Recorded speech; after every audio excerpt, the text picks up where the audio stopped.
ఈ 2 రోజులు గట్టిగా అనుకుంటే వచ్చే సంవత్సరం 10 సంవత్సరాల వయసు అంటే మీ వయసు కంటే 10 సంవత్సరాలు యంగ్‌గా కనపడే మార్గం చెప్తానండి. నేను ఆల్రెడీ ఫాలో అవుతున్నదే. నేనెప్పుడు 10, 15 ఏళ్ళు వెనకే ఉంటాను. కావాలంటే చెక్ చేసుకోండి.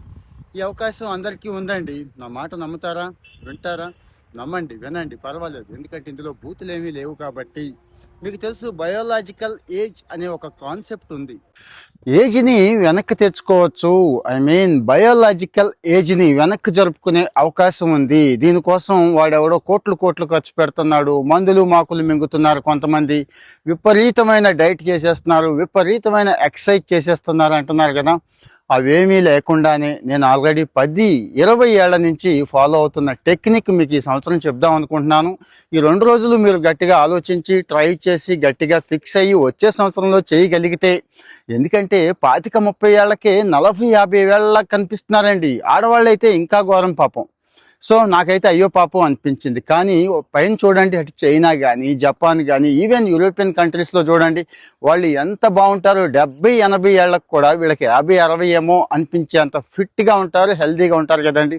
సరే, విషయానికి వచ్చేస్తున్నానండి. జాగ్రత్తగా వినేయండి. ఎవరైతే 7-8 గంటలు నిద్ర పోవట్లేదో వాళ్ళ వయసు మామూలు వయసు కంటే కూడా, చెప్పాను కదా, 10 ఏళ్ళు ఎక్కువ వెళ్ళిపోతుందండి. ఎవరైతే విపరీతంగా జంక్ ఫుడ్ డైలీ ఉండాలి కదా, చిప్స్ వగేరా ఇవన్నీ బయట ఉన్నవి, వాళ్ళ వయసు మామూలు వయసు కంటే కూడా 10 ఏళ్ళు వెళ్ళిపోతుందండి. ఎవరైతే విపరీతమైన కార్బోహైడ్రేట్స్, స్వీట్స్ తింటున్నారో వాళ్ళ వయసు 10 ఏళ్ళు పైకి వెళ్ళిపోతుందండి. రాత్రి 8 తర్వాత భోంచేసేయడం. అబ్బో, 8 ఏంటి, కొంతమంది 10, 12ంటికి కూడా భోంచేసి వెంటనే హాయిగా పడుకోవడం. ఆ భోజనం కూడా అంత బిర్యానీ తిని, కూల్ డ్రింకులు మింగి, ఇంకా మందు గట్రా చాలా ఉన్నాయి కదా, వాళ్ళండి. ఎవరైతే డైలీ సన్కి ఎక్స్పోజ్ అవట్లా, ఈ మధ్య ఏసీలు, ఫ్యాన్లు బాగా ఎక్కువైపోయినాయి కదండి, ఆ ఎండకి ఎక్స్పోజ్ అవ్వకుండా ఉంటున్నారో వాళ్ళు త్వరగా ముసలివాళ్ళు అయిపోతున్నారు.